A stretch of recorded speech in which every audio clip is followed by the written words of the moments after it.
Hello viewers, আসসালামু আলাইকুম। আমি সানজিদা আফরোজ নিয়ে এসেছি আপনাদের মাঝে আরেকটা নতুন ভিডিও। অনেক দিন ধরে ভাবতেছি কি করব সবাই মিলে একটা পার্টির আয়োজন করে ফেললাম। যেহেতু সামনে আমাদের রমজান, কোনো পার্টি করা হবে না অনেক দিন, তাই আমরা সবাই মিলে একটা পার্টির আয়োজন করে ফেললাম। দেখেন আসলে মাঝে মাঝে বাড়ির সবাই মিলে পার্টি করলে অনেক ভালোই লাগে, একসাথে একবেলা খেতে পারলে। আসলে এটা কয়জনের ভাগ্যে থাকে বলেন, সবাই মিলে একবেলা বসে খেতে।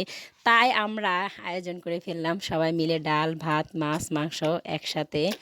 ভাইয়ে সকালে চলে গিয়েছে বাজারে, বাজার থেকে সব যা যা প্রয়োজন সব কিনে নিয়ে এসেছে। আর আমরা মহিলারা কাটা বাছা করে সব কিছু রেডি করে এই যে আমাদের বড় মা রান্না করতে বসে গেছে। রান্না শেষে সবাই মিলে একসাথে খেলাম, অনেক ভালো লাগলো। আমাদের মতো এরকম কে কে মাঝে মাঝে এরকম পার্টি করেন অবশ্যই আমাকে জানাবেন। আমার এই ভিডিওর কমেন্ট বক্সে কমেন্ট করে যাবেন কে কে আমাদের মতো এরকম মাঝে মাঝে পার্টি করে খান।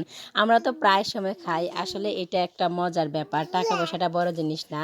তো সবাইকে ধন্যবাদ আর আমার ভিডিওটার সাথে থাকার জন্য। আমার ভিডিওটা কেমন লাগলো অবশ্যই কমেন্টে জানাবেন। আর আপনাদের সবাই দাওয়াত রইল, চলে আসবেন আমাদের বাড়িতে, পার্টির আয়োজন হয়েছে, সবাই এসে খেয়ে যাবেন।